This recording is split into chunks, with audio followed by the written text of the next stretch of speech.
Okay, so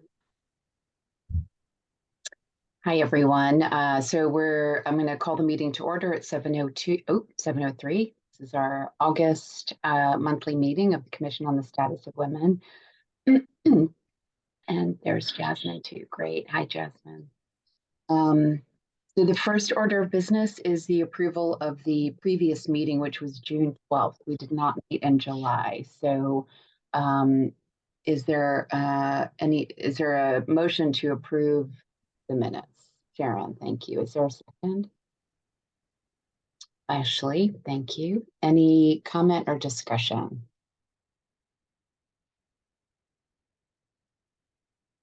Actually, I thought they were like incredibly well done and comprehensive. My only comment is that my last name's still not quite right. It's Connor, but other than that, I thought they were really great. Yeah, I see other people nodding, so appreciated. I think it was, can't remember her name. I want to look at Michelle Watson. Really appreciate that. Okay, so if no comments, then we'll take a motion to approve the minutes from the June 12th meeting. Is there a motion? Yeah, I'll motion to approve. Okay, so Sharon approved, and is there a second? Oh, and Christina. Okay, great. Michelle, is there anyone waiting for public comment? There isn't. Okay, great. Then we will move ahead with our guests, which is great. Michelle, do you want to introduce Ria and Jesse? Ria, Yeah. saying your name correctly. Is it Ria or Rhea? Ria. Ria, wonderful. Thank you. All right, Michelle, over to you. Thanks, Claudia. Yeah, thank you so much, Ria Henry and Jesse Piccolo.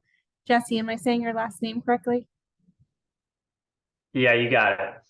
Good. Thank you guys so much for joining us. So just to give some quick intros, Ria is the City of Norwalk's Workforce Development Coordinator, in which she sits at Norwalk Acts in this role. Her role is focused on facilitating consistent coordination, communication, and alignment among stakeholders in Norwalk.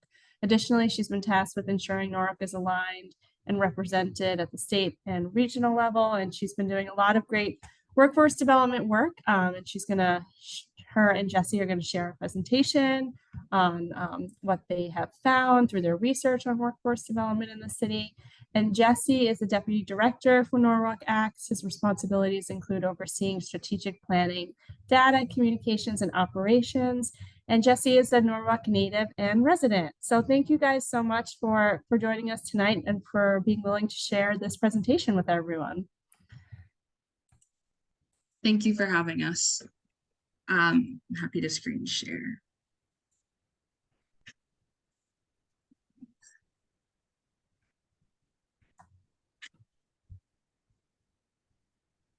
Apologies. If I need to give you permissions, I haven't done that yet. So let me know if it doesn't work. Okay. All right. Yes, I think I have permission to share. Perfect. Okay. Awesome. I think I'm starting us off. So thank you so much for having us. And before we get started on kind of the workforce development work, I know I see some familiar faces here, and but also some new faces. So I figured I'd share a little bit about what Norwalk Acts is before we kind of dive into the work. And so this image kind of really represents the cradle to career continuum and the various systems that touch young people all the way to career. And it kind of represents some of the large system challenges that we have here, playing the blame game, and a little bit of one of the reasons that we have these problems is because of different systems working in silo of each other. So we can go to the next slide here. So our work at Norwalk Acts is we're a partnership of the various nonprofits in Norwalk, the city, the school system, and community members. And really our work is bringing people together in a structured way to achieve social change. And so we work along the belief of collective impact, which that no single entity alone can create large scale lasting social change on its own. And Ria and myself and others are part of a backbone team that supports this partnership to make sure that systems are coordinating and working collaboratively. And so you can kind of see what we were just seeing, kind of a little disorder and confusion in the previous image.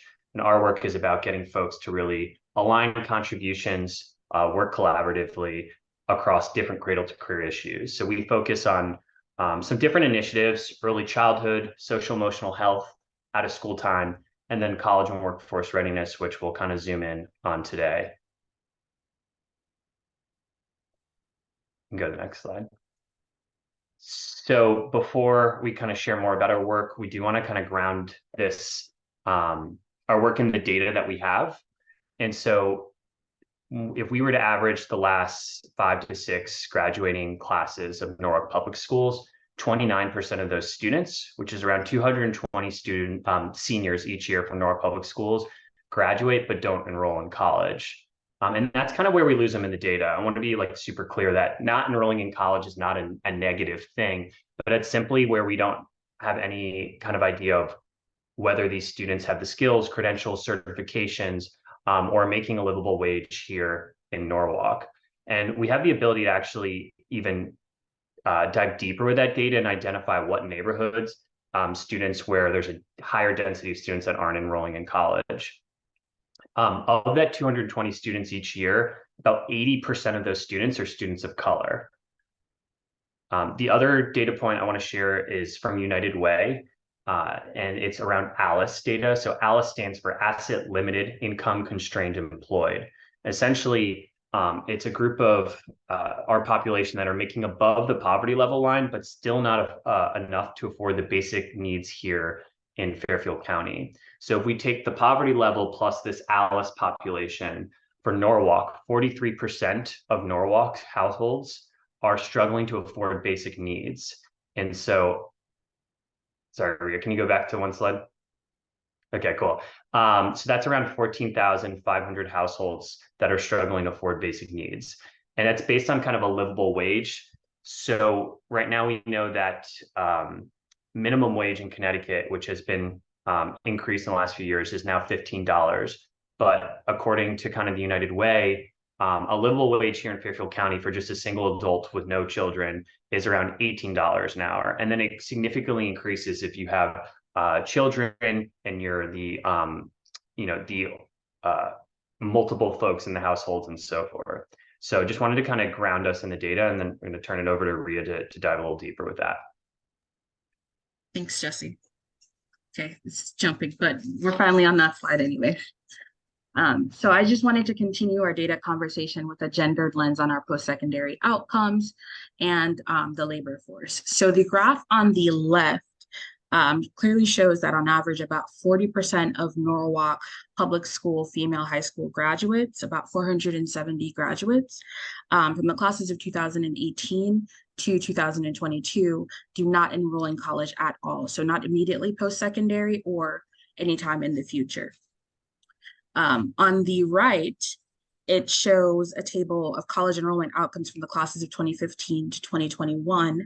And as you can see in this table that we saw lower rates of enrollment among students of color in comparison to their white counterparts.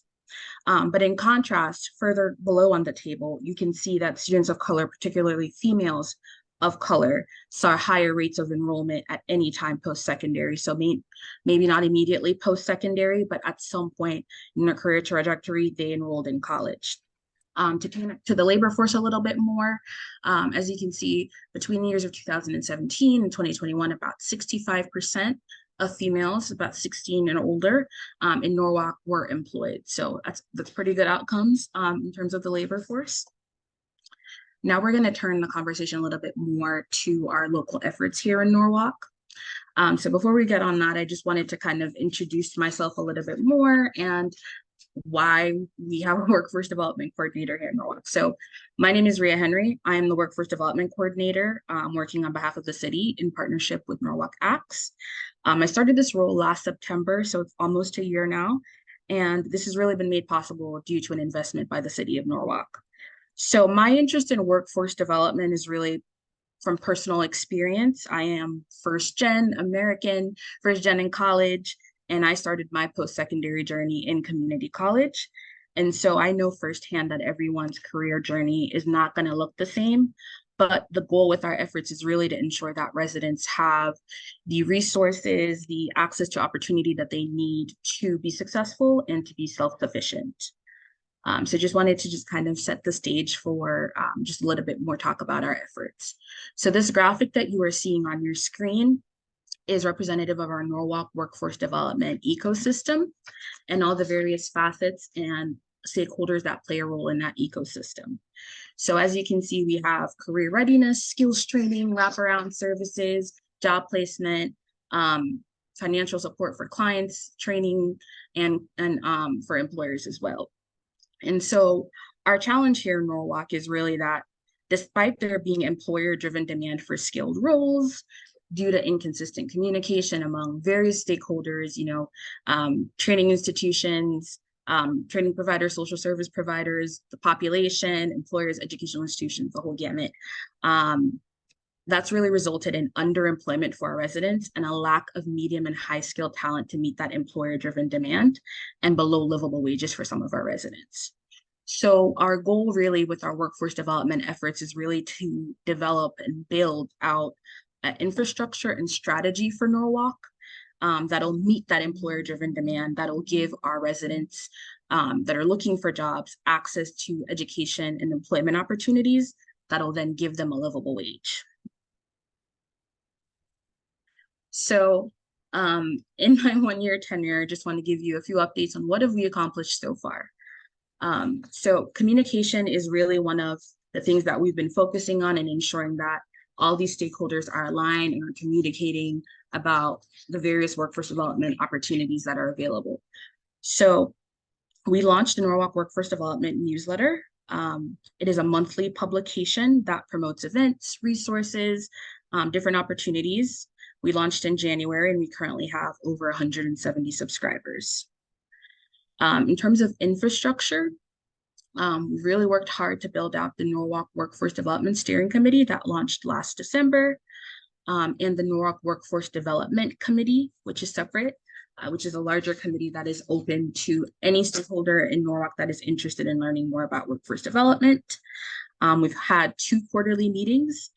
During our first quarterly meeting, the mayor was there and presented, so we're really grateful for the city for their support. And the second quarterly meeting, we had a presentation from our Workforce Investment Board, the workplace.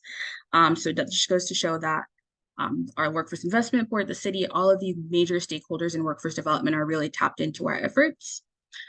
Also during our first committee meeting, we had the state of Connecticut present on Career Connect, which is the state's largest workforce development initiative.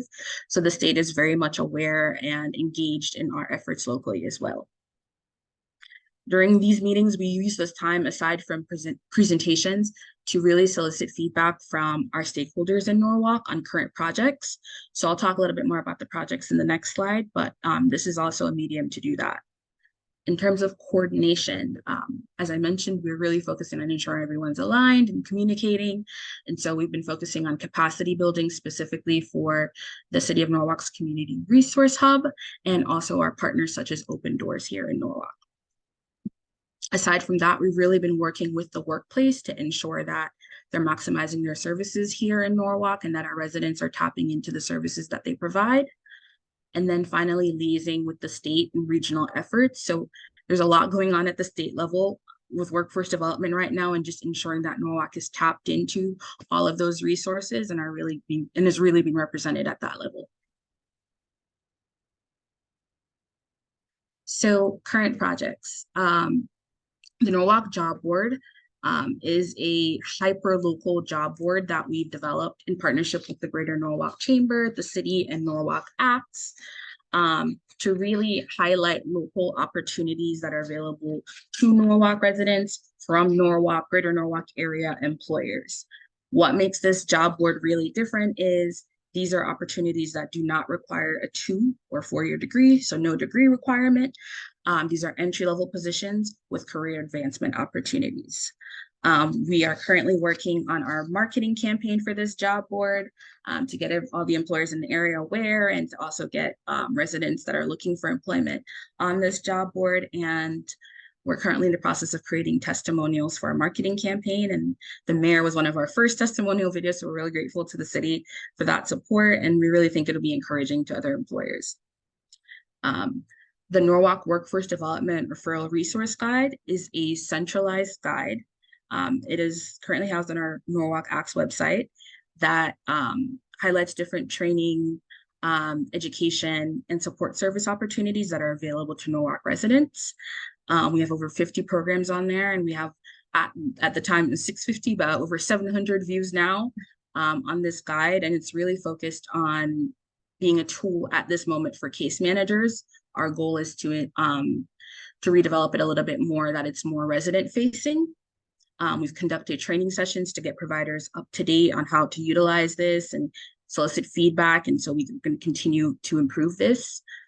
This will be a frequently updated guide. Our plan is to update it quarterly so that the information is very, current. And like I mentioned before, our next step is to really build this out for a resident facing version of this guide. So those are a few of the current projects that are in the pipeline right now, but both are officially launched and able to be used. So what's next? We are planning right now to host a career and training expo at City Hall in the fall with a couple of our local partners, Workforce Investment Board. We're also planning a youth employment expo in the spring that'll highlight summer youth employment opportunities, but also year-round youth employment opportunities and training. And then we're going to be supporting several pop-up events across the city with our various partners, as we've been doing before.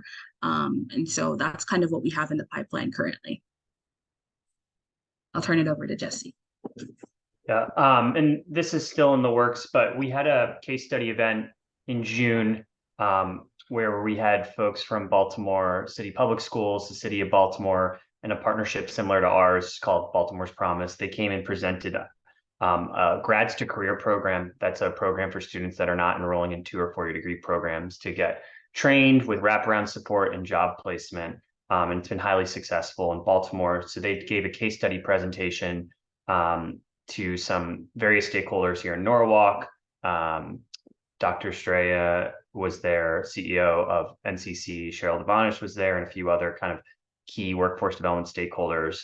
And so our next step is really just trying to co-design, what worked from that program, what could be replicated, and where is their interest here in Norwalk around that.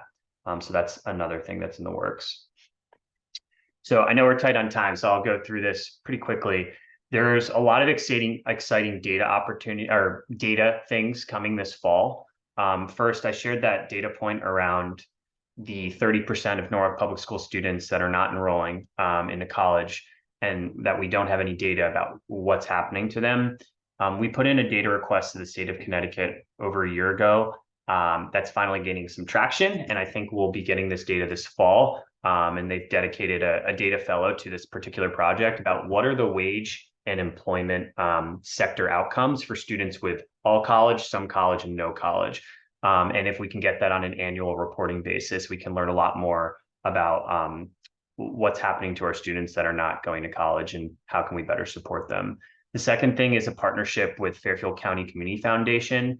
They're working on a white paper right now that's focused on Fairfield County career opportunities, but they're using Norwalk as the case study site. So there's over 35 interviews that have been conducted with the mayor and various stakeholders about workforce development. And they've identified 77 jobs that lead to livable wage employment. And there'll be a set of recommendations about how we can better support those pathways with these jobs. And so it's really great. We have our community foundation with us on that.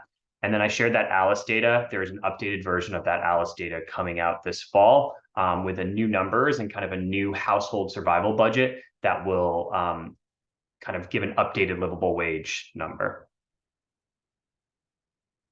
We can skip this slide, Ria. Thanks.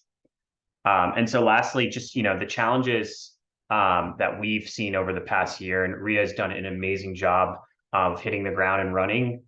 In less than a year, we've accomplished a lot, but we do want to kind of share the challenges that we've been facing. So I shared the piece around livable wage, but also kind of noting that from our work, we've noticed that employers struggle with an understanding of what a livable wage is here in Fairfield County. And so that's kind of one of the challenges we noted is just not knowing what a livable wage is. And the second kind of challenge that we've seen is that there's so many resources available in Norwalk, but without coordination and kind of strong marketing, we're not necessarily reaching all the populations that are in need. The third piece is there's a ton of work happening in the state and the region, but there is a lot of training opportunities that exist outside of Norwalk in both Stamford and Bridgeport, as opposed to right here in Norwalk. And then the infrastructure building piece. So we're right at the beginning of this, and this is very much long-term work where sustainability is really critical. We've been really grateful for the investment from the city of Norwalk and some various other partners. And through this work that Rhea has been working on, we've set up an infrastructure where now Norwalk's also poised for new investments in workforce development. And we're excited kind of what can come next. And I just want to note at the end that there are a ton of organizations and partners in Norwalk focusing on this work right now and doing really great work. And our work is really just to highlight that and support that and uplift that. So I just want to note that. And I think that's it for us, Rhea, right? Yep, that's it, Jesse. All right, so I'll stop sharing. I'm sorry. I was going to say thank you guys so much. That was a very informative, amazing presentation. Really appreciate it, and want to open the floor up for questions that the commissioners might have, starting with Christina, who she'll share with you. She has a background in workforce development. But I do think folks on the call know that. Hi, Rhea. Hi, Jesse. Hi, Christina. I wanted to just first of all, commend the work that you guys have been doing, having been a part of literally writing the job description 2 years ago, helping to kind of frame that. It's just kind of exciting. It's very exciting. And I think the city of Norwalk is going to be much better off for it, including our young people. So thank you for all the work Jesse and Rhea and everybody is doing with that. 2 questions. Could you also talk about the role of the workforce development person within NPS? Because I think that's a very unique role. And I think that is a particular position that collaborating with makes workforce development for young people a real front and center conversation, which is not happening in some of the other area towns. So that's 1. And just 2, is it that the training opportunities are happening outside of the Norwalk area, or is it that the workforce development dollars seem to be given to agencies in Stamford and Bridgeport rather than agencies in Norwalk to access training? Does that question make sense? Yeah, it does.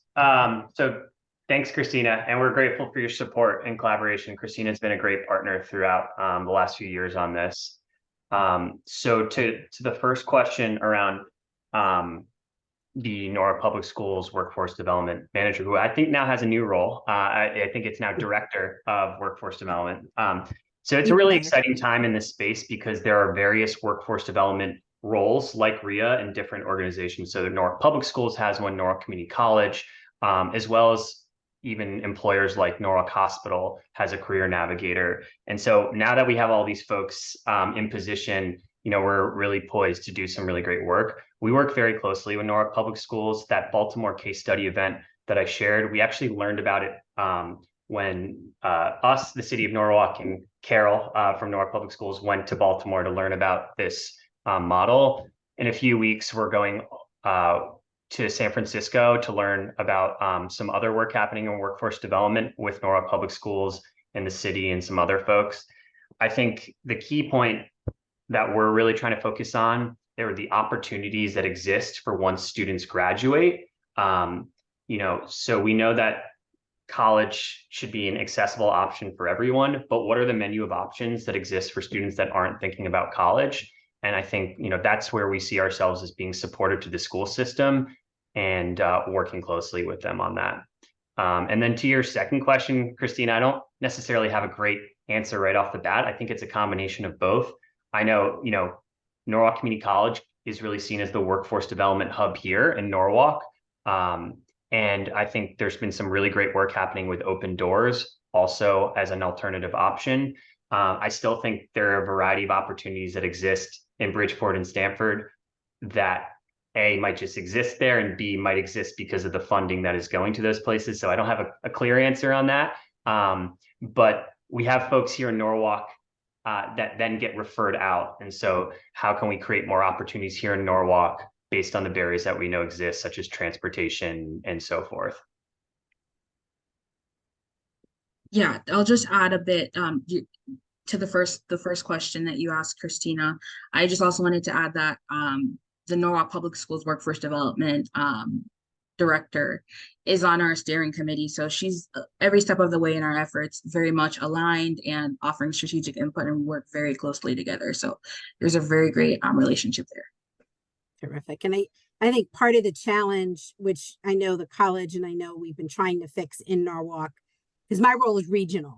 So to my colleagues on the call, I think the thing that's I think most important is that just because we don't have an American Job Centers here, located here, right? The American Job Center, which handles a lot of the federal funding for workforce development and state funding, or is channeled through them.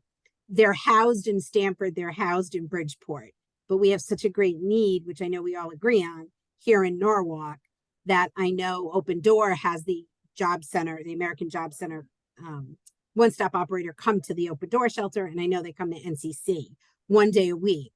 But given the need that we have in Norwalk, whatever we can do to move that needle, I bring it up every meeting and chance I get, because there's I think a misperception that there isn't as much need in Norwalk for training dollars to support our training, and there is. And so I think addressing that is important. Thank you.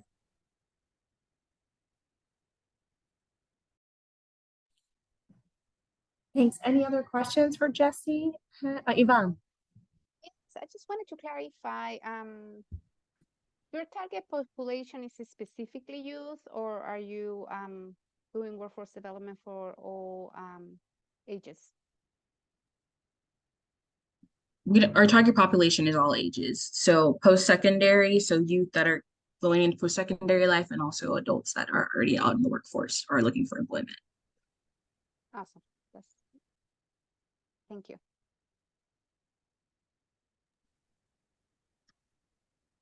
Sharon?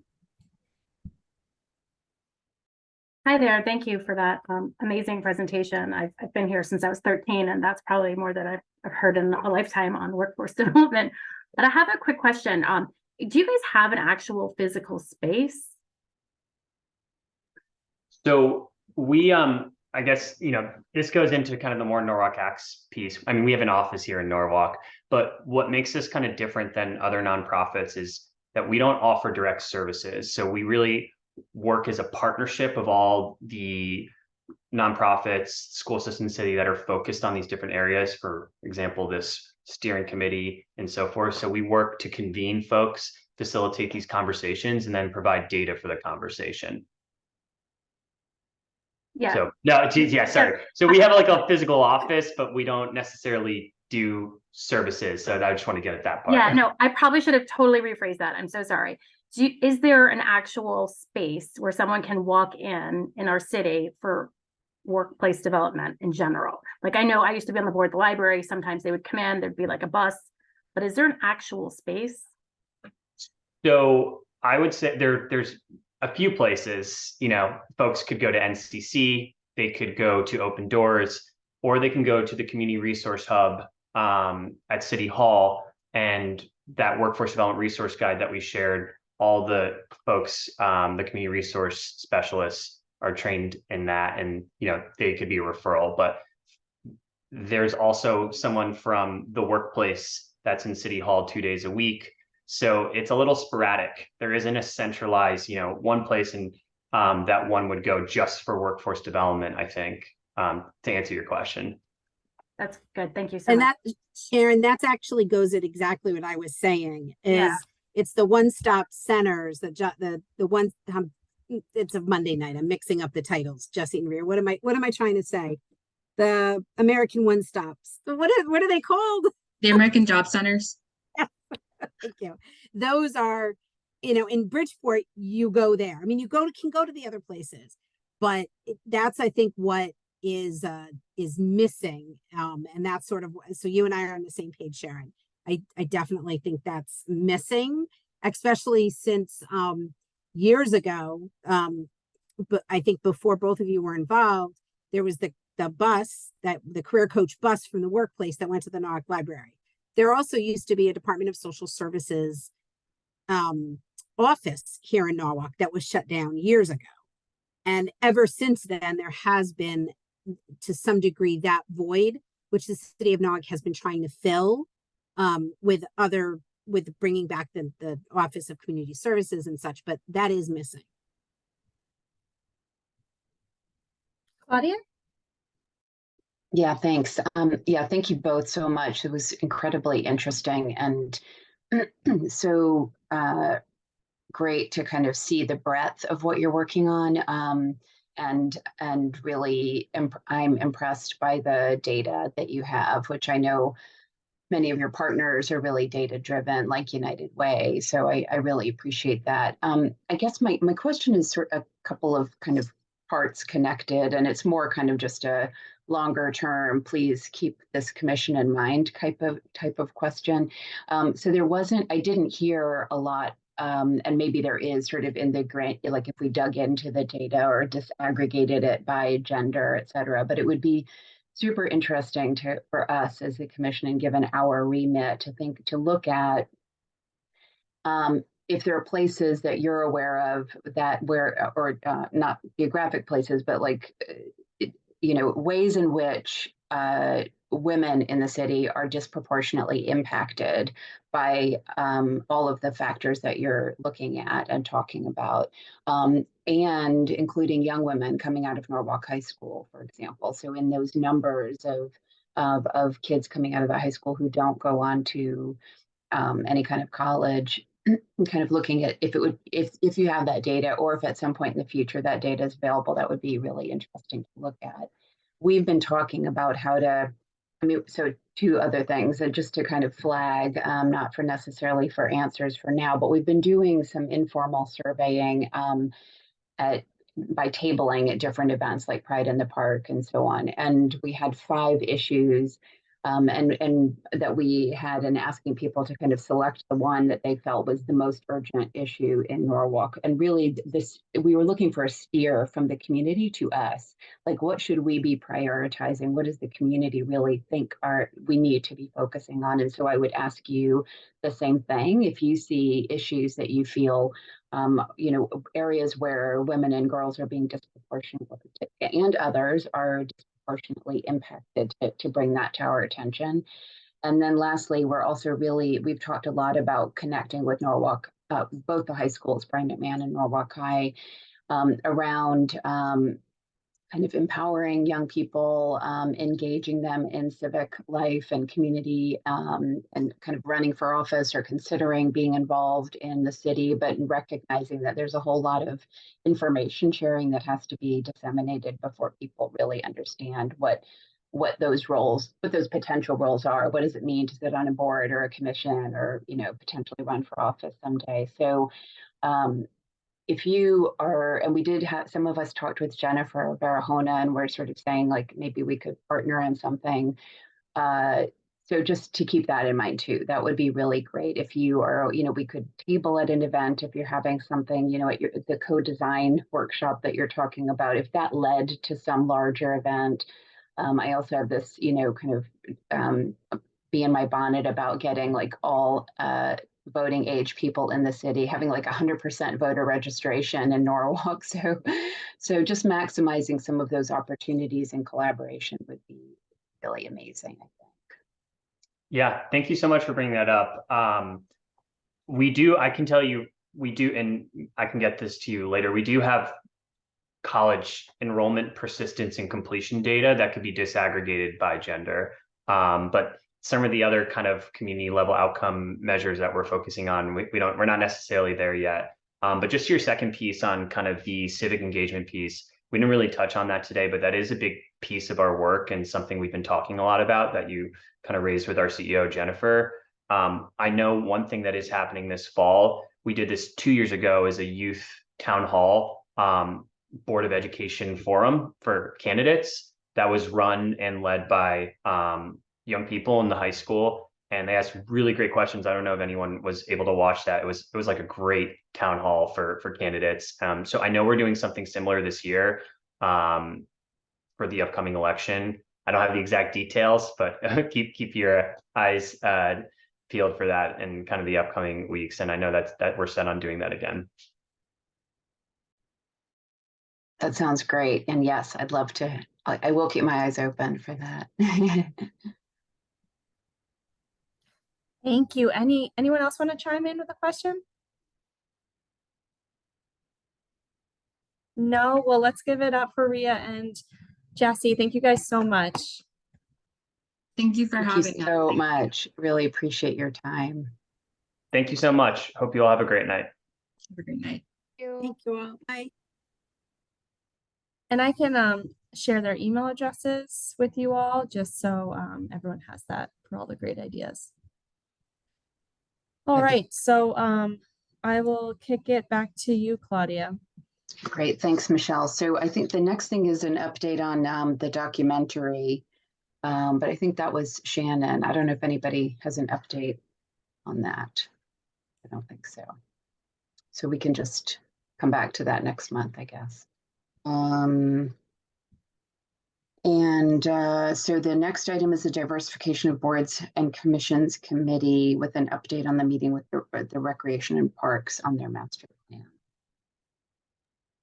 Yeah, sure. So Michelle, you want me to jump in here? That would be great. I could add to it. Okay, so our committee decided to take on an urgent matter. We met with Robert Stowers, who's the director. Did I say that right, Stowers? Who's the director of Recs and Parks on July 6th.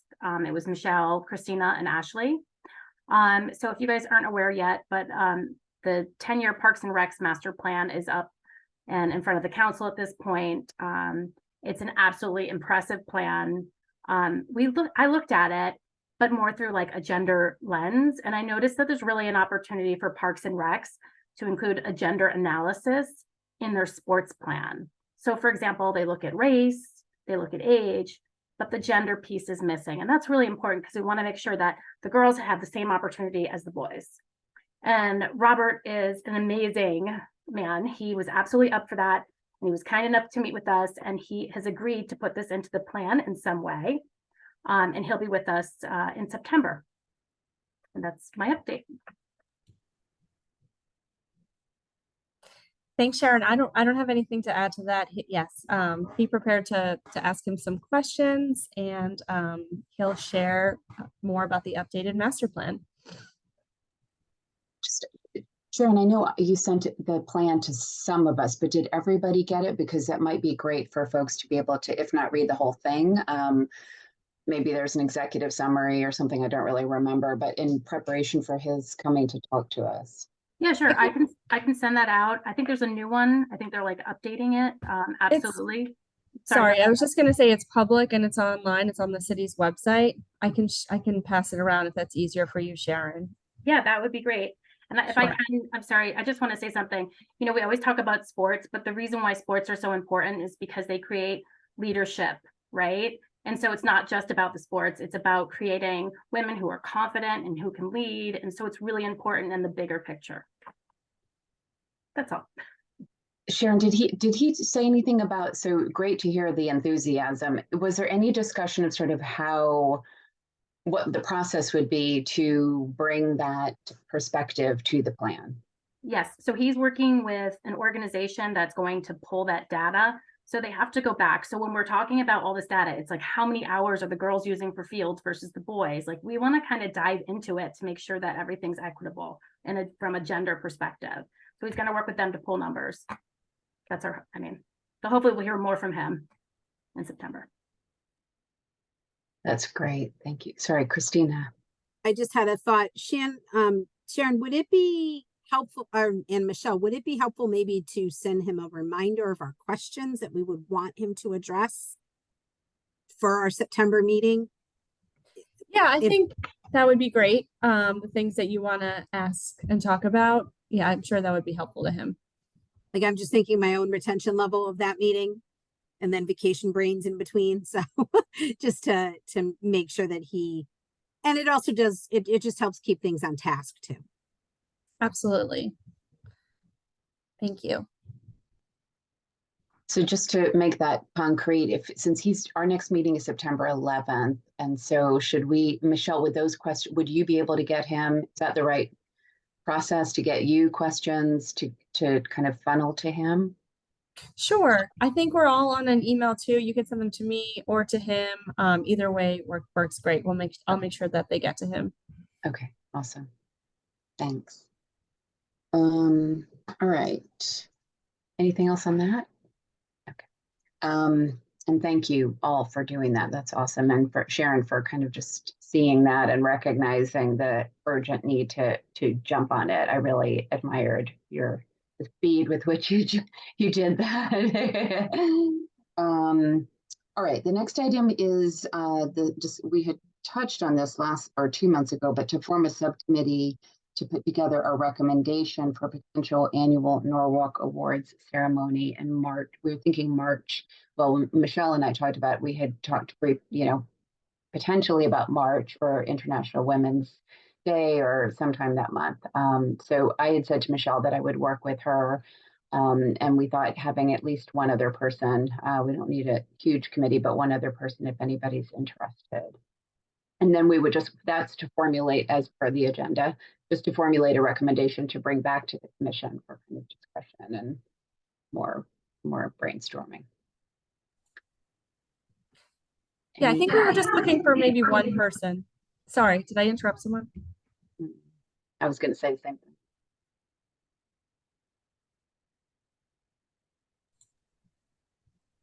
I mean, I'm stretched thin, but I'm very interested in us doing that, especially in March.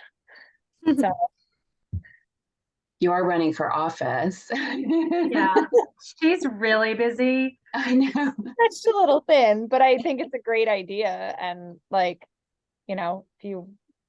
I'm happy to meet like once or twice about it, if that's helpful. I mean, that would be amazing. Maybe we could the three of us touch base and meet once to brainstorm and then see if we can come up with I don't think it would take more than that to come up with a recommendation that we could bring back to the commission for discussion. That'd be awesome. Ashley, if you're sure you have I'll buy you coffee. Okay, that's great. So Michelle, Ashley, and I can talk or coordinate offline. Great. Michelle had flagged in our last meeting, and I don't think I got any, but if you can send me your phone numbers via email, just so we have everyone's phone number. I have some of your phone numbers, but not everybody's. So we just thought it would be helpful to have that list of numbers. All right. So on to old business, the Community Outreach and Civic Engagement Committee. I'm reporting on the farmers market tabling. So I was there for part of it. Ashley, you were there for all of it, I think, right? And Yvonne and Christina were there. I have all of our materials, and Christina and I tallied everything up at the end. Do you want me to share my screen with the survey results? Sure, that'd be awesome. I mean, it should only take a second.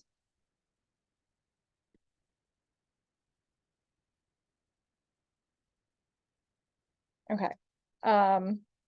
So yeah, I just copied and pasted the format for Pride in the Park and then filled it in for the farmers market.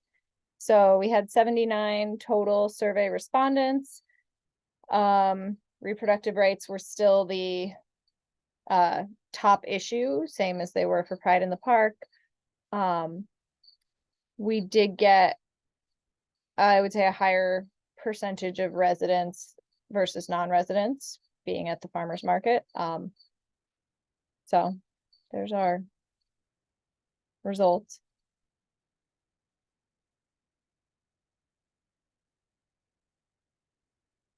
We had some really good conversations that day. I don't know that it's necessarily worth doing the farmer's market again, because it's a lot of the same folks week to week. I did like the event and doing the tabling. I only did the farmer's market one. And I think while it's not certainly, scientific research by any means, it certainly gives us a flavor, I think, of what folks are thinking. But I think the key, I would like us to see us maybe do another event that maybe targets different audiences. Unfortunately, I think the police night out I'm not sure if it's Ryan Park, I don't remember. It's tomorrow, and we are Right. tabling, and we need more people.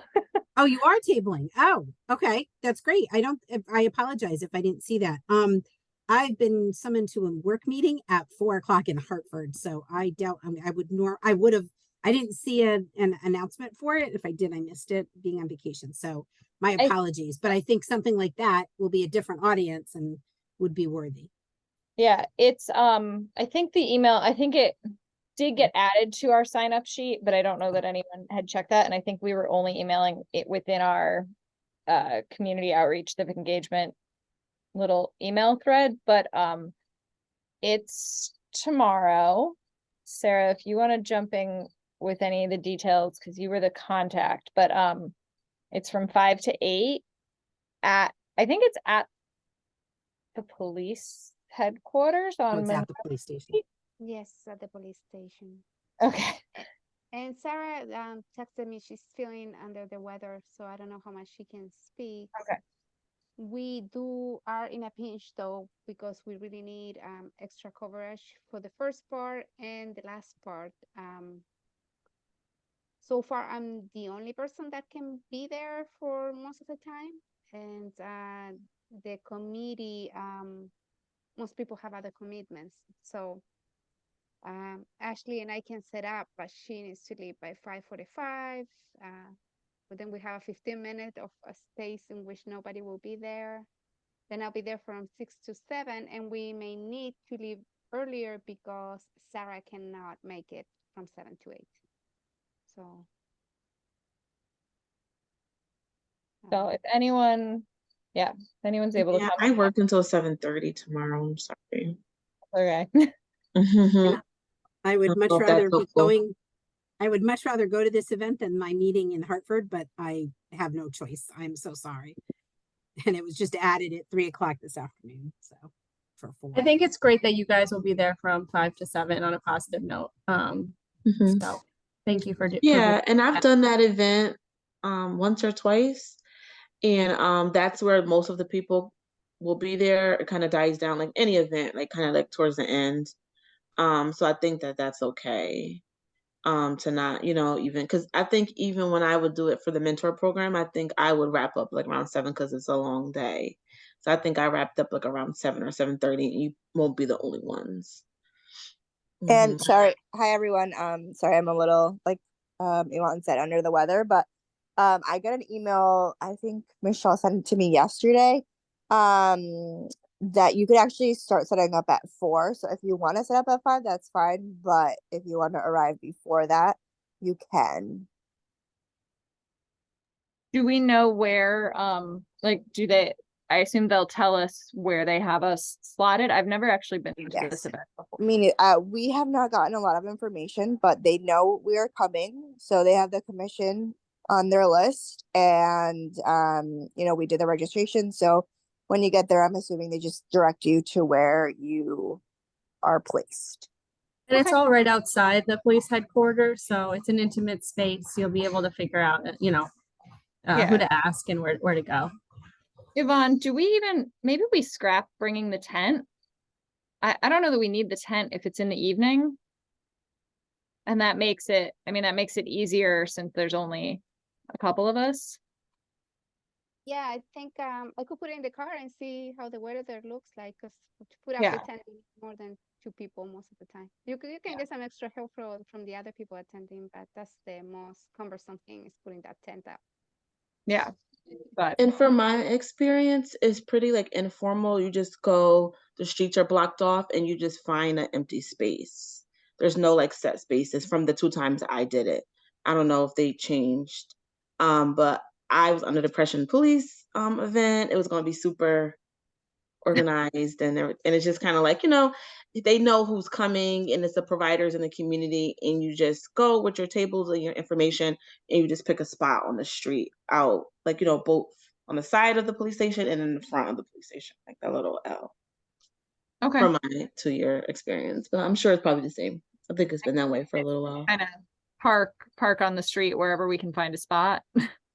Yeah, well, they actually let us park in the police station, like in the Okay. visitors. Okay. But that probably fills up pretty quick. So then it's just, around. Okay. Mm-hmm. So Ashley, I'll text you so we can agree on a time to arrive. Yeah, And, I was gonna shoot for like 4:30. I probably can't do much earlier than 4:30. No, I think that's enough. I'm Yes, taking yes, my that gives kids us to the plenty of zoo time. tomorrow. Mhm. A quick question for you, Jasmine, because I've never been to the event either. Is it like really well attended? Is it like tons of people that go there, or what's your experience in the past? Yeah, it's a mix. I think, community representatives come through and, say hello and come to the tables. I think it is like a drop in, drop out more so type of event. And it's more so for families. So like kids, they'll have like the fire trucks and stuff. And like each table would normally have like a little game or something to do. And then normally like there's like a pizza or ice cream. So like Planet Pizza will bring pizza or something, some type of free food. But yeah, there's a lot of just families kind of walking through. That's what it Okay, normally has thanks. been. You're welcome. Thanks. I didn't know much about it. All right, we'll text tomorrow, Yvonne, and figure out our plan. Okay. Thank you both so much. I'm sorry, I'm also in the city tomorrow and have family visiting, as I messaged you, but thank you, Ashley and Yvonne, for doing that again. So our next item actually is, well, I don't know if there are any other upcoming table surveys after tomorrow. I don't think we have anything else on the calendar, right? Not unless we wanted to add another farmer's market day in the fall. Mhm. October is a heavy month though in September for fairs. So if you guys want to be on the lookout for fairs that are happening in Norwalk, Quick question. let us know. Yvonne and Ashley, when you say farmers market, do you mean the one at the green? Because now we have the Sono farmers market too. That's true. We're talking about the farmers market at FCC on the green, which is the one that we did in July, but maybe we do try to do the Sono farmers market. I've been once, it's very small, but it's a very different location, so it's going to get a lot of different people maybe than the folks who would have gone to the FCC one. So maybe we do try to do that one time this fall. And I think just to add, the first one, it's every other Sunday until November 19th from I think 10 to 2. And the first one was July 31st. So I think that, more people are learning about it. There'll be bigger crowds, but you guys could absolutely table there. And I agree, it's a different audience. I wonder about the Sono 5K and half marathon, which is October 1st this year. I've run that a few times and there are tons of tables. They're mostly like corporate things with tons of giveaways, like Pride in the Park, everybody was giving away tons of stuff. But I have no idea. I think it's the main sponsor is Garavel Subaru, if I'm not mistaken. But there are lots of tables out there. I don't know. That would be yet another audience and lots of like thousands of people. So between the two races. Yeah, I can reach out to the organizer and ask. I'm sure they have a fee for it, but let's see what they say. Okay, awesome. Thanks, Yvonne. Michelle, would there be a fee for the Sono farmers market? No, I don't think so. I can triple check, but I'm pretty sure. Can you let us know who to contact for that? Yeah, absolutely. And sorry, who just asked me that? I didn't have the, Ashley. okay, yeah, I'll send, yeah, I'll set us up in an email. Thanks. Great. Okay, the 2Gen Book Club. Any updates on that, Ashley? Yeah, I guess we didn't meet in July, so I didn't get to That's share. right. It was small. The attendance was small, but like really engaged. Yvonne was there with me. It was really lovely. I think Vicky was really pleased, with how it went, and definitely she wanted to do it again in like September, because we had talked about sort of a every 3 months kind of quarterly thing. So I can certainly touch base with Vicky about picking another book, if everyone wants us to kind of go forward with having our name on that collaboration. Go ahead, Sharon. Go ahead, Sharon. Hi, thank you so much for doing that, Ashley. I can't believe how much you do. You are amazing. I have a suggestion, so once a year, the North Public School Systems partners with the library, and they bring in folks to read books. But I don't know if it's just the I think it's the elementary school students, but is there a way possibly we could partner with the library and MPS and bring in the commission members to read books about women and women running for office for the elementary kids? Just an idea. And I think Vicky would probably know all about that. Probably. It's like a one-day event, and it's every year. It's probably I would bet it's probably in March for like Drop Everything and Read, or like Read Across America. Yes. So yeah, I can ask her about it when I email her about September. Just an idea. We could,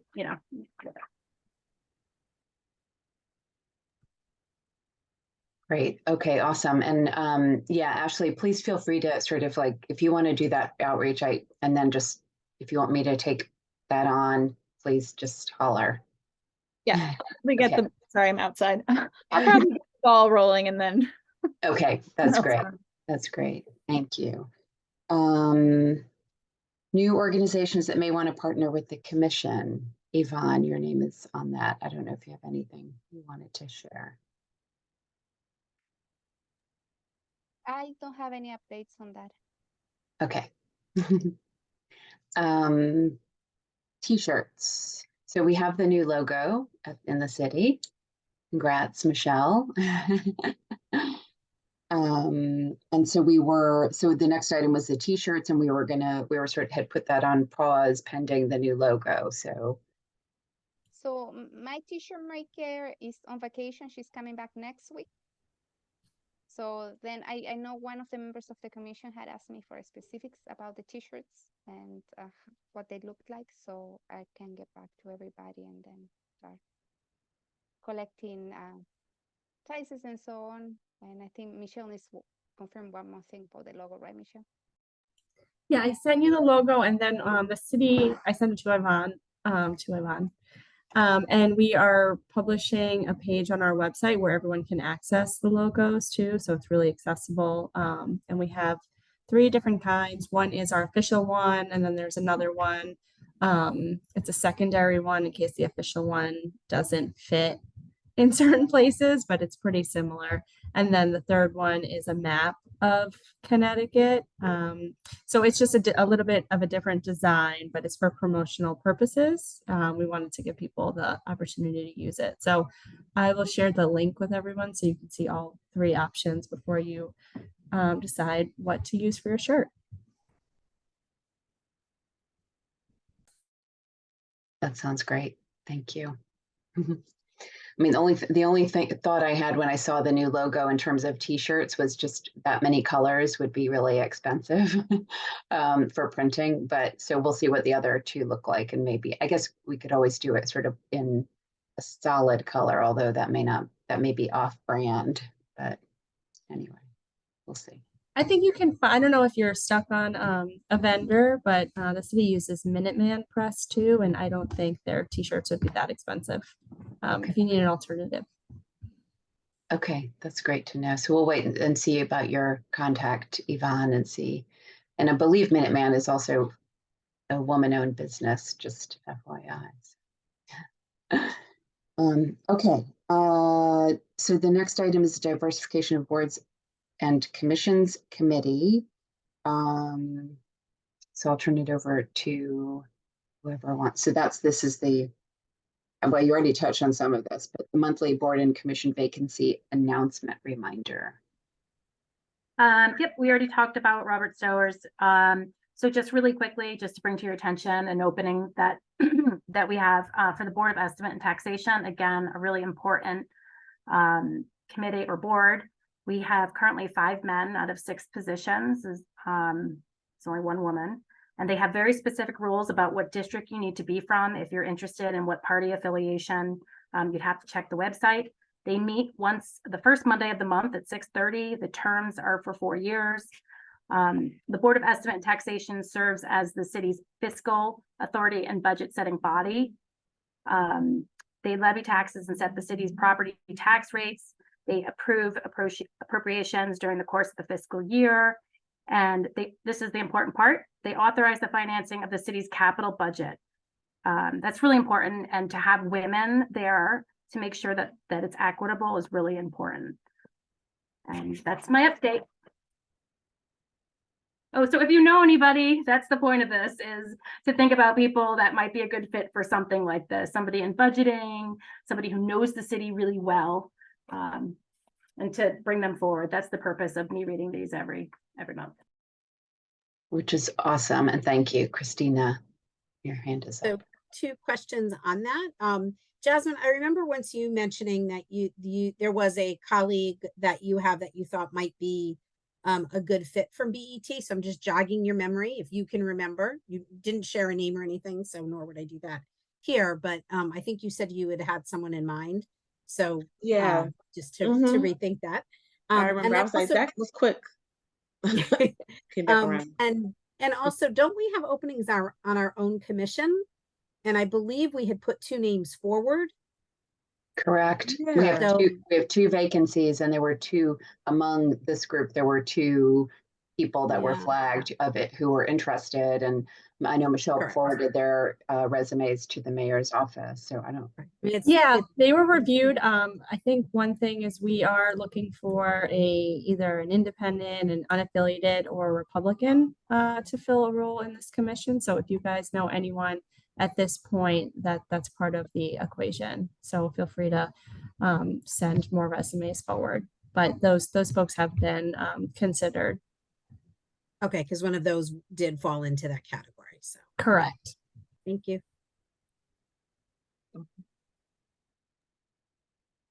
Okay, thanks, Michelle and Sharon. Anything else on that? No. A Okay. couple of times we've talked about the name of this commission.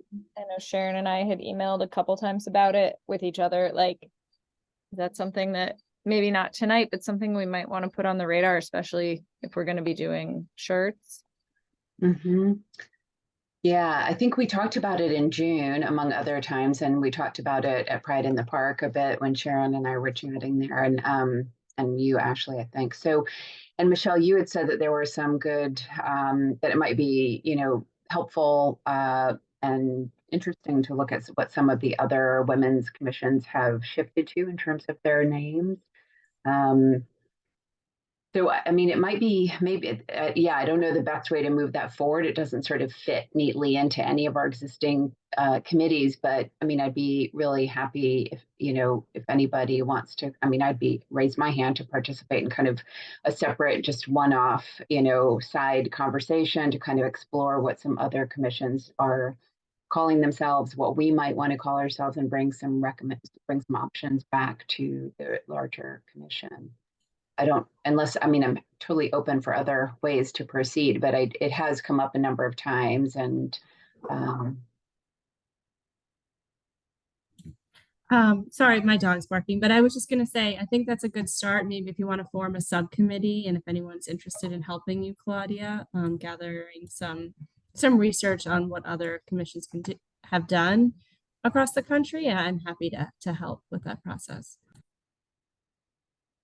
Great. Sharon, can I tap you for that conversation too? Yeah, sure.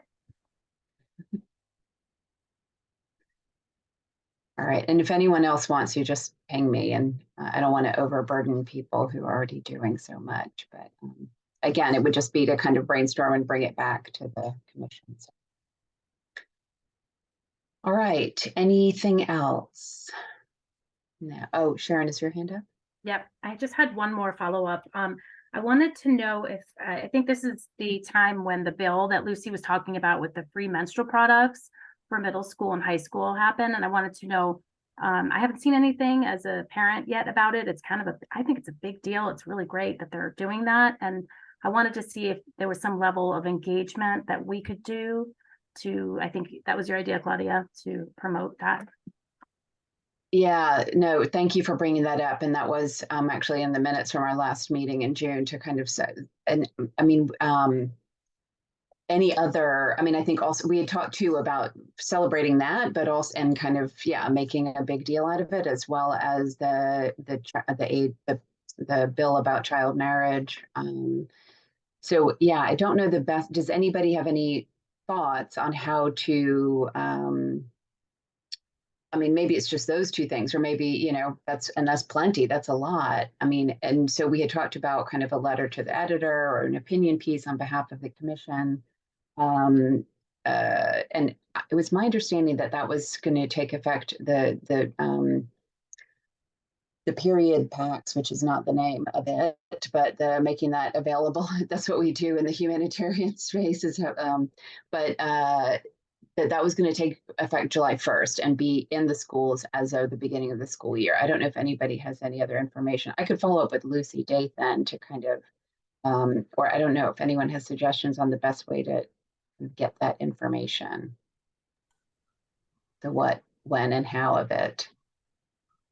Well, there's the legislative piece of it as to when, just to confirming all that, but the other is to confirm with NPS that they have the information. And again, I think our role as an advocacy is not necessarily to obviously do the work, but I think our role might, as an advocacy group, would be to check in with NPS and say, you know, we're just following up. We know this was passed, and we're wondering what the work plan is to get this information out, rather than our doing I mean, I think we can do a letter to the editor, but I think I'd like to first get a sense of what maybe NPS is, how they're doing it.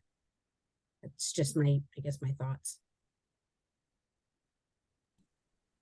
And I would be happy to put you in touch with someone at the schools who is in charge of facilities. Just let me know who from the commission would want to be in touch with that person to get that conversation started.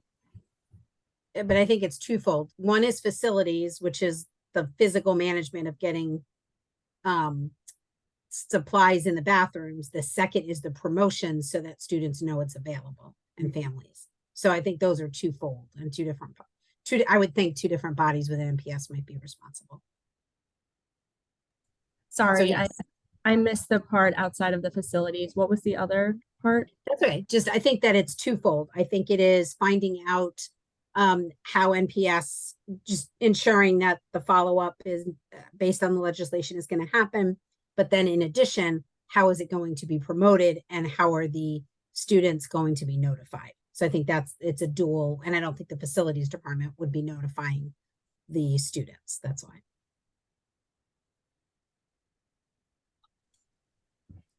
Michelle, do you know who that would be for the promotion part and notifying students and kind of making folks aware? I was just going to recommend getting in touch with Sandra Theosis, who, sorry, my dog is trying to order me to pet her, who oversees a lot of this work, and I'm sure that she can point us all in the right direction for all of those questions. I can send something if you want. Cassandra Vows. My apologies. Okay. Would that help? Yeah, Claudia? that would be great. Yeah, that would be great. I mean, and then if you want to loop me in, Sharon, I'm happy to find, like, kind of follow up, and I just don't know who to talk to. And yeah, it would be great to find out, get the answers to the questions you're raising, Christine. I think that's a really good way to go forward. And it does kind of leverage our role, right? As opposed to, yeah, I think that's really great. I like it. So, Okay. Yeah, I'll copy you in. Get it okay. right. Awesome. All right. Anything else? Okay. If anyone else wants to join Yvonne and Ashley tomorrow, you know where they'll be. And thank you again. And I think that's it then. So unless there's anything else, is there a motion to adjourn the meeting? Thanks, Yvonne. And a motion, and a second, Jasmine. Thank you. All right, so it's 8:13 and the meeting is adjourned. Thank you all. Have a good evening. Night, Sarah, everyone. hope you feel better, Sarah. I'll feel better, Sarah. Thanks, everyone. Bye. Thanks for Bye. going tomorrow.